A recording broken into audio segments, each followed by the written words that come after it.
स्वागत अभिनंदन के साथ अपने उन वीर सपूतों को, अपने उन वीर सैनिकों को जिनकी वजह से आप वहाँ और हम यहाँ हैं, उनको नमन करता हूँ, उनका वंदन करता हूँ। माँ शारदे को वंदन। सम्मानित प्रधानाचार्य जी, मेरे विद्वान अध्यापक साथी, कार्यालय कर्मचारी और प्यारे बच्चों, आज 26 जुलाई का दिन हमारे लिए बहुत ही हमको गौरवान्वित करने वाला दिन। आज ही के दिन पाकिस्तान के साथ कारगिल में हमारा एक युद्ध हो रहा था। 3-4 महीने से चल रहा था हमारा युद्ध पाकिस्तान के साथ। तो आज के दिन 26 जुलाई सन 1999 में हम उस युद्ध को जीतते हैं भारतीय सेना के पराक्रम से। उस दिन से आज तक प्रत्येक वर्ष 26 जुलाई को हम कारगिल विजय दिवस के रूप में मनाते आ रहे हैं। हर वर्ष मनाते हैं। इस बार विशेष तरह से हम मना रहे हैं, पूरा देश मना रहा है। इसकी वजह यह है कि कारगिल विजय दिवस, उस जीत को जो हमको मिली हमारे वीर सैनिकों की वजह से, आज 25 वर्ष पूरे हो गए हैं।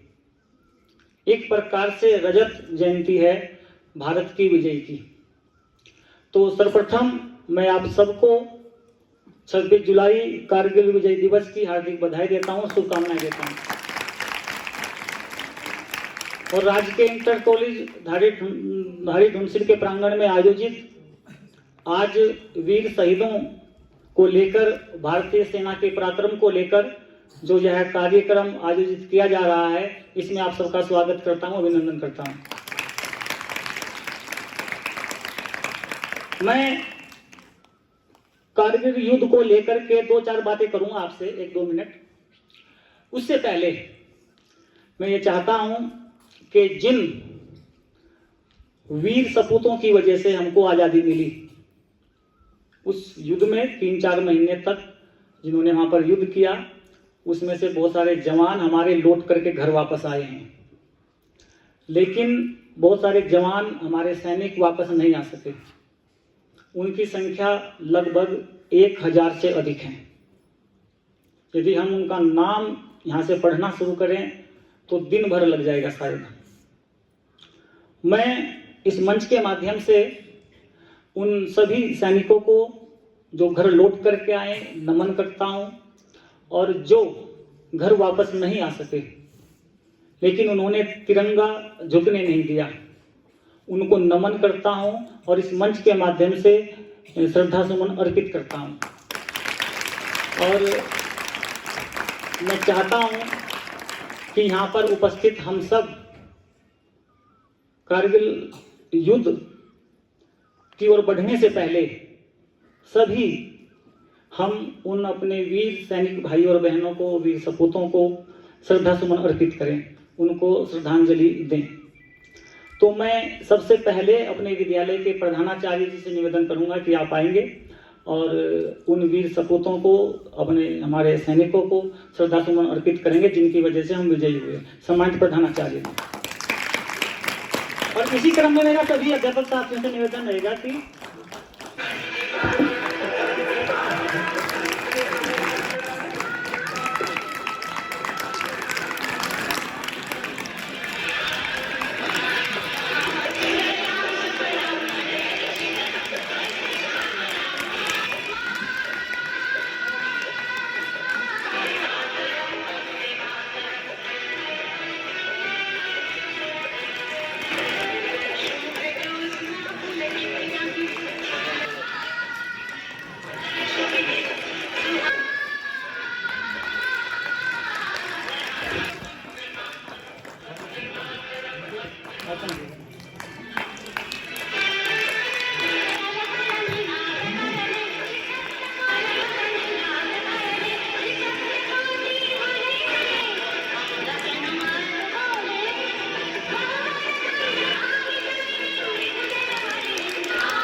धन्यवाद सभी का। अब मैं चाहूंगा कि जो हमारे छात्र छात्रा यहाँ पर उपस्थित हैं, आप सब भी श्रद्धा सुमन अर्पित करेंगे। कर लेते हैं 6, 7, 8, आते रहो बेटा, और चप्पल और जूते उतार के आना है। आ जाओ बेटा, तुरंत आ जाओ तुम। 6, 7, 8 लाइन से इधर से आते रहेंगे बेटा, अपने आप आते रहो सब।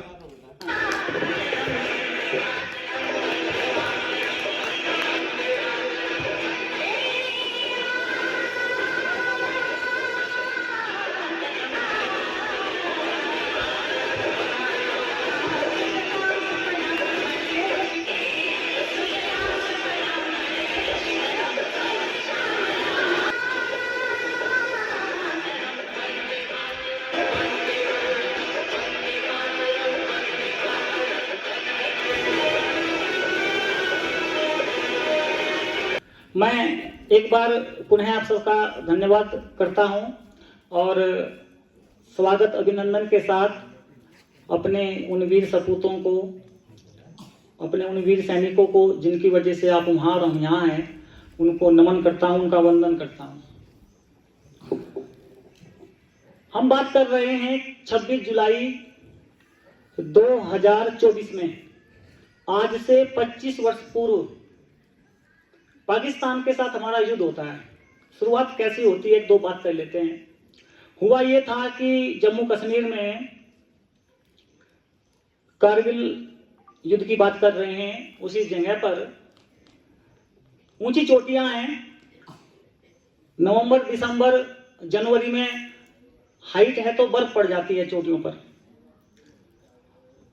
उन चोटियों पर सीमा है हमारी एलओसी। तो उधर पाकिस्तान के सैनिक अपने बंकर में बैठे रहते हैं, इधर भारत के सैनिक अपने बंकर में बैठे रहते हैं। लेकिन जब बर्फ पड़ जाती है उन चोटियों पर, तो पाकिस्तान के सैनिक भी पीछे चले जाते हैं, नीचे चले जाते हैं, और इधर भारत के सैनिक भी वापस नीचे आ जाते हैं। वो 3, 3.5, 4 महीने के लिए। फिर बर्फ धीरे धीरे कम होती है, तो उधर से पाकिस्तान के सैनिक भी अपनी चौकियों पर आ जाते हैं, और इधर से भारत के सैनिक भी अपने अपनी चौकियों पर, अपने जो बंकर उनके बने हुए थे, पहुंच जाते हैं। यही चला आ रहा है, सीमा पर ऐसे ही होता है पर्वतीय अंचल में। लेकिन कारगिल युद्ध की जो बात हम कर रहे हैं, इससे 3-4 महीने पहले तो नवंबर दिसंबर में हमारे सैनिक नीचे आते हैं, उनके सैनिक भी नीचे जाते हैं। लेकिन फिर फरवरी के महीने में या मार्च के पहले सप्ताह में जब बर्फ कम हो जाती है, तो हम भी जाते हैं, वो भी आते हैं। लेकिन उससे पहले ही पहली बार पाकिस्तान के जो इलाके के, एक प्रकार से ये कहेंगे, जो आम नागरिक हैं, जो बकरी चराने का काम करते हैं, पशुपालन बकरियों का करते हैं, उनकी आवाजाही उस इलाके में शुरू हो गई। तो उनकी आवाजाही पहले ही शुरुआत हो गई, पहले ही, मतलब बर्फ पड़ी है तो कहां घास है वहां पर। लेकिन अनुमान लगाओ, माने कि ये चोटियां हैं हमारी, इधर हम भारत वाले हैं, उधर पाकिस्तान वाले हैं, तो हमको क्या दिखाई दे रहा है इस पहाड़ के पीछे क्या हो रहा है, हमको नहीं पता चल रहा ना, क्योंकि वो पीछे है। लेकिन वो आते रहे बकरी। अब वो बकरी वालों का नाम था कि बकरी वाले हैं। उस इलाके में जो बकरी वाले होते हैं उनको बकरवाल बोलते हैं। तो उनके साथ में वास्तव में उनको आतंकवादी कहो, या उनको पाकिस्तानी सैनिक कहो, या घुसपैठिए कहो, जो भी कहो, वो उनके साथ में आए। और उन्होंने जो उनके अपने बंकर थे पाकिस्तान की सेना के, वहां तो वो उनके थे, उनसे आगे आकर जो भारत के बंकर थे, भारत की चौकियां थी, भारत की सीमा थी, उस पे भी आकर के कब्जा कर लिया। अपना राशन पानी ले आए, गोला बारूद ले आए, और इधर कोई खबर ही नहीं है। उन्हें यह है कि बर्फ पूरी समाप्त होगी तब ये भारत वाले आएंगे, देख लेंगे इनको। उन्होंने पहले ही कब्जा कर लिया वहां पर, उन बंकरों पर। और कब्जा ऐसा कि अपना राशन पानी भी 2-3 महीने का, गोला बारूद भी बहुत अच्छे तरीके से। और जब उनका पूरा कब्जा हो गया वहां पर, तब इधर कुछ हल्की सी भनक लगी कि भाई उधर कुछ गलत चल रहा है। हम तो जाएंगे फरवरी में, लेकिन या हम जाएंगे कि मार्च, जब बर्फ समाप्त हो जाएगी, जैसे हर बार होता है। लेकिन उन्होंने तो फरवरी या जनवरी में ही कब्जा कर लिया वहां पर आकर के। तो जब इधर खबर लगी, फिर जो भी जांच की गई भारतीय सेना के द्वारा, पाया गया कि हमारे सारी चौकियों पर, वहां पर जो सबसे बड़ी चोटी है उस इलाके में जहां की ये विजयी हुई हमारी, उसको टाइगर हिल कहते हैं। वहां पर टाइगर हिल वो सबसे ऊंची चोटी है। उसके आसपास छोटी बड़ी, जैसे हमारे ढंग से लगा लो कि ये चोटी, ये चोटी, ये चोटी, ये चोटी, ये चोटी, उन सब पर आकर के उधर से उन्होंने अपना कब्जा कर लिया। और भारतीय सेना नीचे धारी ढूंढसिंग में या खोला पहलगांव में नीचे बैठी हुई है। बर्फ समाप्त होगी तो हम जाएंगे ऊपर, और वहां कब्जा किया बैठे हैं वो। तो जब पता लगा तो भारतीय सैनिक जो है, फिर भारत सरकार भी, भारतीय सेना भी, भाई अब तो युद्ध करना पड़ेगा, वो तो घुसाए हैं। और जो जितने इलाके में वो घुसे वो कम से कम 25 या 30 किलोमीटर का एरिया था। मतलब भारत के 25-30 किलोमीटर, जैसे कि यहां से लेकर के कीर्तिनगर, लगभग इतने इलाके पे कब्जा किया उन्होंने हमारे। कम नहीं होता। हमारे देश के प्रधानमंत्री जी श्री अटल बिहारी वाजपेयी जी, उस समय में जो हमारे प्रधानमंत्री जी, उन्होंने कहा नहीं, हम 1 इंच जमीन नहीं छोड़ेंगे, वापस लेके रहेंगे सारी। और युद्ध शुरू हुआ। अब आप अनुमान लगा सकते हैं कि शत्रु जो है चोटी पर बैठा हुआ है और हम नीचे खाई में हैं। हमारी सेना ने कितना पराक्रम दिखाया होगा, किस उत्साह के साथ लड़े होंगे। क्योंकि पिछली बार भी मैंने शायद यहां से बोला था कि चोटियों पर जो दुश्मन रहता है उसके लिए सारी परिस्थिति अनुकूल है, और जो नीचे खाई में, घाटी में रहता है उसके लिए सारी परिस्थिति प्रतिकूल है। तो पाकिस्तान के लिए सारी परिस्थिति अनुकूल और हमारे सैनिकों के लिए सारी परिस्थिति प्रतिकूल, और उसके बाद भी हम विजयी होते हैं 3 महीने के उपरांत। तो अनुमान लगा सकते हैं कि कितना पराक्रम हमारे सैनिकों ने दिखाया होगा। जो भारतीय सेना के हमारे जवान हैं, लगभग 1000 से अधिक हमारे जवान शहीद हुए हैं। 1000 से अधिक। मैं नमन करता हूं उनको। उनकी वजह से मैं यही कहूंगा कि आप उधर हैं और हम इधर हैं। उनको वंदन है। आज 25 वर्ष हो गए हैं इस दिन को। आज के दिन तो सबसे ऊंची चोटी थी हमारी, वहां पर टाइगर हिल, उस पर तिरंगा फैला दिया गया था उन्होंने, और उसी के साथ युद्ध समाप्त हुआ था। पाकिस्तान के जो वो आतंकवादी कह लो, उन्हें पाकिस्तान के सैनिक कह लो, घुसपैठिए कह लो, जो भी कह लो, वो जब वापस खदेड़ दिया गया उनको। हमारे 1000 से अधिक सैनिक शहीद हुए हैं, तो उधर के लोग भी मारे गए होंगे, वो सैनिक रहे हों, घुसपैठिए रहे हों, जो भी रहे हों। हमें उनसे वास्ता मतलब नहीं है, हमें अपने सैनिक भाइयों से मतलब है। मैं वंदन करता हूं उनको और नमन करता हूं। मैं जब आज यह दिवस मनाना था तो मैं पढ़ रहा था कल। मैं आपसे भी कहता हूं, जब कोई हो तो पढ़ो, चीजें मिलती है, जानकारी मिलती है। मैंने कल भी कहा था कि जितनी बातें मैं यहाँ से करूँ, संतुष्ट नहीं होना है, या कक्षा में आपका शिक्षक आपको जितना पढ़ाता है संतुष्ट नहीं होना है, उससे अतिरिक्त भी कुछ पढ़ना है। ठीक है। तो मैं कल जो पढ़ रहा था तो मैं देख रहा था एक सैनिक जो उस युद्ध में सम्मिलित हुआ है, यूट्यूब पर उनकी वीडियो देख रहा था। तो वो बता रहे थे कि हम अभी नीचे हैं, वो ऊपर हैं, युद्ध चल रहा है। तो हमारी जो टोली है, हम 5 लोग, उसमें 4 सैनिक और एक मैं, वो नायक है टोली का। हालांकि वो सैनिक ही होते हैं, जैसे मॉनिटर बना देते हैं आपको, तो वो टोली नायक है। बटालियन में जो है 4 और 1 5।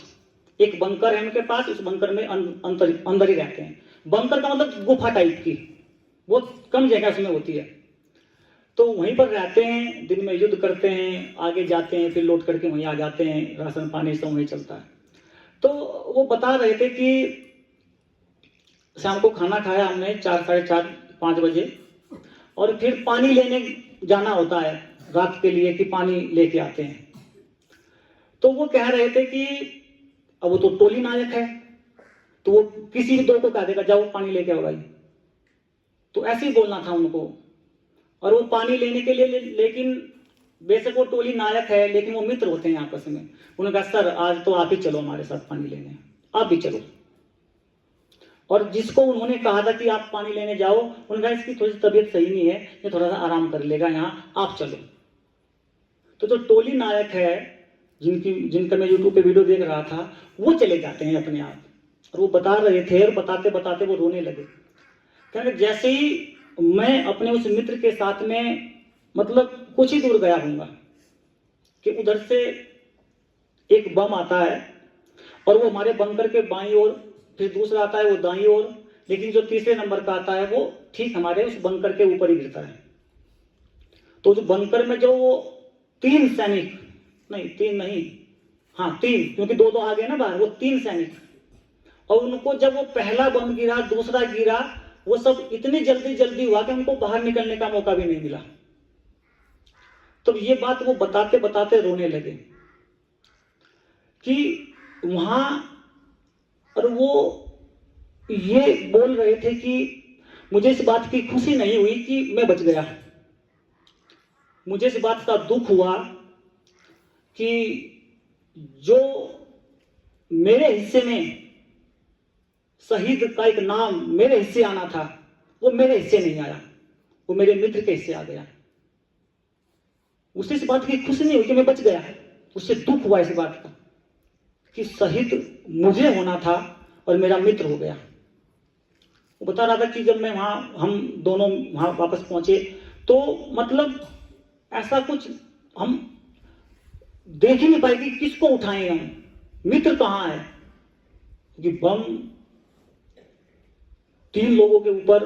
तो मतलब वो कहते कि कपड़े का, उनके शरीर का इंच भर भी हमको ये नहीं मिला कि उनको उठा के हम रख लें पॉलीथीन में और उनके परिवार वालों को वापस भेज देंगे, ऐसा कुछ मिला ही नहीं हमें।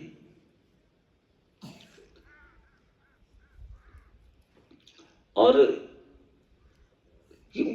कितना दुख उसको हुआ, वो कहते कहते रो रहे थे और नहीं बोल पा रहे। मैं क्या बोलूं कि वो उनके मन में कैसे विचार उस समय चल रहे होंगे अपने उन तीनों मित्रों को लेकर के। और जो 1000 से अधिक सैनिक हमारे शहीद हुए हैं, वो सब आपस में मित्र रहे होंगे, हम साथ में चल रहे हैं, गोली मुझे लग गई, इनको नहीं लगी, या इनको लग गई मुझे नहीं लगी। तो जो लोग वहां से बच करके वापस आए हैं, आप यकीन मानना बेशक वो जीवित हैं पर जीवित नहीं है। माना कि मैं किसी जंगल में, कहीं मैदान में, कहीं युद्ध में अपनी टोली के साथ, अपने मित्रों के साथ जाता हूं और मैं लौट करके अकेला आता हूं, उन चारों को खो के आ जाता हूं। आप देखो मेरा बाकी का जीवन कैसे बीतेगा कि मैं क्यों बचा। जब उनकी याद आएगी तो क्या जीना, उसका जीना रह जाएगा। तो बेशक हम कह रहे हैं कि 1000 से अधिक हमारे शहीद हुए हैं सैनिक, लेकिन जो वापस बच करके आए हैं ना, उनको भी आप शहीद ही मानो, क्योंकि जब उनको उन अपने दोस्तों की याद आती होगी तो हर दिन रोते होंगे। वो इस तरह की बातें बता रहे थे कि घर से चिट्ठी आती थी तो हम मिल के पढ़ा करते थे, वो मोबाइल का जमाना नहीं था, 2000 की 1999 की बात हो रही है, चिट्ठी आती थी, मिलके हंसी मजाक चलती थी। और वो धन्यवाद भी दे रहे थे भारत की जनता का, क्योंकि इस जमाने में जब युद्ध चल रहा था 1999 में, तो भारत के नागरिकों ने आगे आकर के ये कहा था कि सैनिकों, ये भारत की पूरी जनता बोली थी कि भारत के जो हमारे सैनिक है कि आप लड़ो, अपने जो आपके परिवार में आपकी बूढ़ी माँ है, बूढ़े माता पिता हैं, छोटे बच्चे हैं, उनकी फिक्र मत करो, उनको हम देख लेंगे, हम हैं यहाँ पर, आप फिक्र मत करो। तो वो सैनिक यही बोल रहा था कि भाई जब इस प्रकार के संदेश हम तक पहुंच रहे थे तो हमको उत्साह मिल रहा था और हम बढ़ रहे थे आगे। हमें अपनी बूढ़ी माँ की, भाई की, अपनी पत्नी की, अपने बच्चों की फिक्र भूल गए थे हम, जब भारत की जनता इस प्रकार के संदेश भेज रही थी हमारे लिए कि तुम लड़ो, आपके परिवार, हम देख लेंगे, हम पालेंगे। तो ऐसा ही होना चाहिए। और मैं ये भी कहूँगा कि आपको हमारे देश में, हमारे गांव में, हमारे नगर में कोई ऐसा परिवार मिले आज जिनका बेटा, जिनका पिता सेना में शहीद हुआ हो, तो उनको थोड़ा सम्मान दे करके हम बातें करें, आदर दे करके हम उनसे मिलें, बातें करें। हम ऐसा करेंगे तो जो वर्तमान में हमारे सैनिक हैं, जो सीमाओं पर तैनात हैं वर्तमान में, सब तो उनको साहस मिलेगा, उत्साह मिलेगा। हमारी सेना जब सड़कों पे चलती है, मिलती है, तो अच्छे मन से, अच्छे विचार के साथ उनसे बातें करें, मिलो, ताकि उनको लगे कि हाँ, हम इनके लिए मरने जा रहे हैं। वरना हम उनसे इस प्रकार का व्यवहार करेंगे तो उनको लगेगा यार बेकार किनके लिए झगड़ रहे हैं। तो ऐसा ना हो। मैं वंदन और अभिनंदन पुनः पुनः बार बार करता रहूंगा अपने उन वीर सपूतों का और सैनिकों भाइयों और बहनों का, जिनकी वजह से तिरंगा झुकने नहीं पाया। और आप सबको हार्दिक बधाई देता हूं आप सबकी विजय की। और सम्मानित प्रधानाचार्य जी से निवेदन करता हूं कि आप आएंगे और इस विजय दिवस के उपलक्ष्य में अपनी बात रखेंगे। सम्मानित प्रधानाचार्य जी।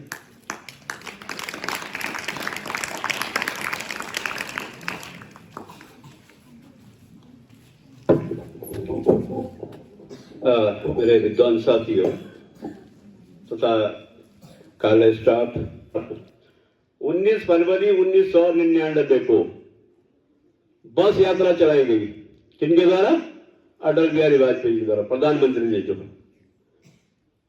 उसके बाद वो पाकिस्तान जो हमारा पड़ोसी मुल्क है, वो हमारा दुश्मन तो है ही, क्योंकि बेटा आजकल ये कि दुश्मन पे कभी भरोसा भी नहीं करना चाहिए, लेकिन हमने सुना कि उन पे भरोसा किया जाए। उनके साथ शांति बस चलाई, लेकिन वो जो है अपना काम कर रहे थे। अपना जो काम कर रहे थे तो उसमें जो है वो 3 मई को, सर ने बता दिया, 3 मई 1999 को, क्योंकि उसके बाद वहां बर्फ गिर जाती है तो हमारे सैनिक जो है उस समय नीचे आ जाते हैं। सर ने पूरा वृत्तांत उनको बताया। भले वो कारगिल जो है आज जो है हमारे जो हमारा ये कश्मीर में है, उस पे जो है बहुत सारे जो कुछ भाग जो है पाकिस्तान का है, और जो कश्मीर ये एरिया हमारा कारगिल का, वो जो है आजकल लद्दाख में चले गया है। और वहां पे जो है 3 मई को जो है 3 मई 1999 को जो है, एक जैसे सर ने बताया कि जैसे बकरी चराने गया, बकरी चराने के बाद जो है उसने देखा कि वहां जो है कुछ लोग हैं जो हमारी सेना हमारे एरिया में आ रखे। फिर उन्होंने सेना को बताया, सेना ने फिर जो है 4 मई से अपना कार्यक्रम शुरुआत कर दी। उस बीच उन्होंने 1,000 सैनिकों को मार दिया। तो ये युद्ध जो है करीबन द्वितीय विश्व युद्ध के बाद, ठीक है, द्वितीय विश्व युद्ध के बाद जो है सबसे बड़ा, मतलब जो सबसे खतरनाक युद्ध था, कारगिल युद्ध था। हमारे कई सैनिक इसमें जो है शहीद हुए हैं। उनको जो है खुद मैं आपको बता दूं कि हमारे जो गांव में एक लड़का है स्वरूप सिंह, उसके बगल वाला लड़का शहीद हुआ है जो मंजेकोट का था। उनके घर पे हम जो है किराए में रहे हैं। जब हम पढ़ते थे 10th में तो वो करीबन बहुत छोटा था, 6 के करीब 6-7 में था। तो वो लड़का जो है उसके बाद वो मतलब शहीद हुआ। तो जो हमारा साथी जो ये बोल रहा था, हमारा भाई, वो बोल रहा था भाई केवल सेकंड का फर्क पड़ा, मतलब उसने गर्दन उठाई और सीधे उस पर जो है गोली आई, बस उसी चांद से मैं नहीं उठ पाया। तो ये ऊपर वाले की है। हमारे जो वीर जवान है बेटा, आप उनके बारे में जब सही नहीं सुनेंगे, आप कई लोग हैं, मैं कई बार बताता हूं कि आपको अगर देश की सेवा करनी तो देश की सेवा यहां भी कर सकते हैं, लेकिन वो जवान जो रात दिन वहां पड़े हैं, वहां किसी स्थिति में, अभी आपने देखा कि एक ही परिवार के एक ही 2 महीने के अंदर 2 जवान शहीद हुए। एक जो है आदर्श नेगी, ये जानते होंगे हमारे नेगी, जानते हो टाइम का, आपके परिवार से संबंधित है शायद, है ना, अलग रखे है ना। एक ही परिवार के चाचा ताऊ के लड़के। बेटा, जब उनकी स्थिति बनती है, जिस तरह से वो लोग देश की रक्षा के लिए अपने प्राणों का बलिदान दे देते हैं, तो ये चीजें आपको जो मैं बता रहा हूं, आपको जो है दिमाग के अंदर, और प्रत्येक दिन जो भी यहाँ पे हमारे कार्यक्रम इसलिए नियुक्त कराए जाते हैं कि हम यहाँ जो है कोई तुम्हारे, ये तुम्हारी शिक्षा मिलती है। इसे प्रत्येक कार्यक्रम में आपको शिक्षा मिलती है, कौन दिवस कब हुआ, किसने क्या कार्य किए, कब किस डेट को ये हुआ। जब आप इस तरह से उस देश के जिन्होंने जो है रात दिन हमें सभी इतनी वृत्तांत रूप से उनके बारे में बताया, कैसे हो रहे, कितने जवान शहीद हुए, किस प्रकार से हो रहे होंगे, बताओ। उस बंकर के अंदर बिना पानी के, किसी को बुखार भी आया होगा तो कैसे खाया उन्होंने, दवाई कैसी ली होगी। तो बेटा, इस तरह से सभी लोग, मैं चाहता हूं कि एक बार आप लोगों ने जो है उनको सभी बच्चों की तरफ से, आपकी तरफ से, आप आ गए, हमारी पूरी टीम ने उनको जो है, और ये 25वीं आज जो है पूरा देश रजत जयंती मना रहा है उनकी, क्योंकि आज हमें 25 साल हो गए उन शहीदों को, जिन्होंने जो है अपने प्राणों को जो है हमारे लिए, इसलिए हम जो हमारे सैनिक हैं जो सीमा पर हैं, उनकी वजह से हम सांस जो है पूरी ले रहे, नहीं तो हमेशा डर लगता कि कब क्या हो जाए हमारे साथ। तो इस तरह से कार्यक्रमों को पुनः जो है उन शहीदों को मैं नमन करता हूं, और आप सभी को देखो उनकी कृपा से, जैसे हम यहाँ बैठे कितनी तेज धूप थी, उनके कृपा शायद हम पे बनी रही, सारे बच्चों को बैठने के लिए भी मिला और किसी को भी परेशानी नहीं। पुनः जो है उन शहीदों को मैं नमन करता हूं कि वो हमेशा हमारे दिलों में जिंदा रहेंगे, भले दिखेंगे तो हमें, लेकिन हमारे दिलों में जिंदा रहेंगे। जय हिंद, जय भारत।